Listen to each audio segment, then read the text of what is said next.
Estoy leyendo un libro muy interesante, editado en el 2013, de Mario Vargas Llosa, que se llama La civilización del espectáculo. Es un ensayo y me parece muy interesante. Da que pensar, y eso es bueno. Queríamos acabar con las élites que nos repugnaban moralmente por el retintín privilegiado, despectivo y discriminatorio con que su solo nombre resonaba ante nuestros ideales igualitarios, y a lo largo del tiempo, desde distintas trincheras, fuimos impugnando y deshaciendo a ese cuerpo exclusivo de pedantes que se creían superiores y se jactaban de monopolizar el saber, los valores morales, la elegancia espiritual y el buen gusto. Pero hemos conseguido una victoria pírrica, un remedio peor que la enfermedad. Vivir en la confusión de un mundo en el que paradójicamente, como ya no hay manera de saber qué cosa es cultura, todo lo es y nada lo es. Sin embargo, se me objetará, nunca en la historia ha habido un cúmulo tan grande de descubrimientos científicos, realizaciones tecnológicas, ni se han editado tantos libros, abierto tantos museos, ni pagado precios tan vertiginosos por las obras de artistas antiguos y modernos. ¿Cómo se puede hablar de un mundo sin cultura en una época en que las naves espaciales construidas por el hombre han llegado a las estrellas y el porcentaje de analfabetos es el más bajo de todo el acontecer humano? Todo ese progreso es cierto, pero no es obra de mujeres y hombres cultos, sino de especialistas. Y entre la cultura y la especialización hay tanta distancia como entre el hombre de Cro-Magnon y los sibaritas neurasténicos de Marcel Proust. De otro lado, aunque hay hoy muchos más alfabetizados que en el pasado, este es un asunto cuantitativo y la cultura no tiene mucho que ver con la cantidad, solo con la calidad. Hablamos de cosas distintas. A la extraordinaria especialización a que han llegado las ciencias se debe sin duda que hayamos conseguido reunir en el mundo de hoy un arsenal de armas de destrucción masiva con el que podríamos desaparecer varias veces el planeta en que vivimos y contaminar de muerte los espacios adyacentes.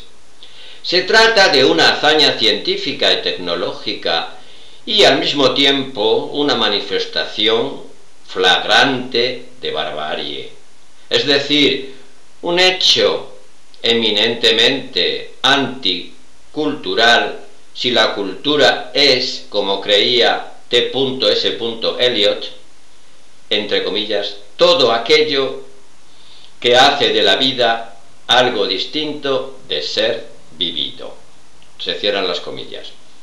La cultura es, o era, cuando existía un denominador común, algo que mantenía viva la comunicación entre gentes muy diversas a las que el avance de los conocimientos obligaba a especializarse, es decir, a irse distanciando e incomunicando entre sí.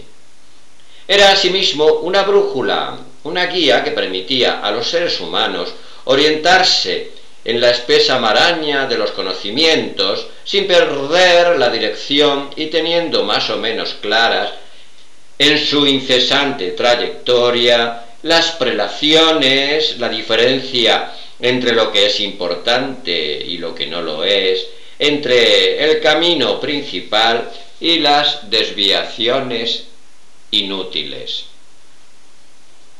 Nadie puede saber todo de todo. ni antes ni ahora fue posible. Pero al hombre culto, la cultura le servía por lo menos para establecer jerarquías y preferencias en el campo del saber y de los valores estéticos. En la era de la especialización y el derrumbe de la cultura, las jerarquías han desaparecido en una amorfa mezcolanza en la que, según el embrollo que iguala a las innumerables formas de vida bautizadas como culturas, todas las ciencias y las técnicas se justifican y equivalen, y no hay modo alguno de discernir con un mínimo de objetividad qué es bello en el arte y qué no lo es.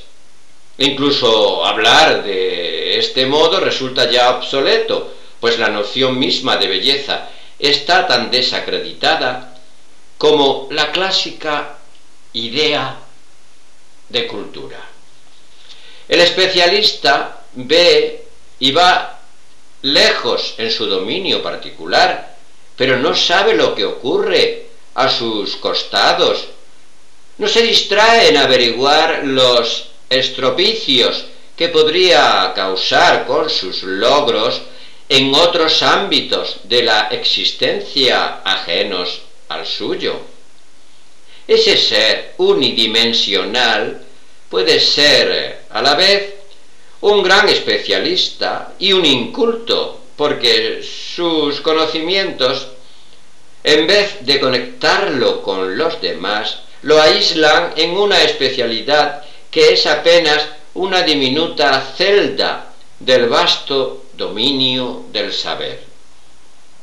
La especialización que existió desde los albores de la civilización fue aumentando con el avance de los conocimientos, y lo que mantenía la comunicación social, esos denominadores comunes que son los pegamentos de la urdimbre social, eran las élites, las minorías cultas que, además de tender puentes e intercambios entre las diferentes provincias del saber, las ciencias, las letras, las artes y las técnicas, ejercían una influencia religiosa o laica, pero siempre cargada de contenido moral, de modo que aquel progreso intelectual y artístico no se apartara demasiado de una cierta finalidad humana.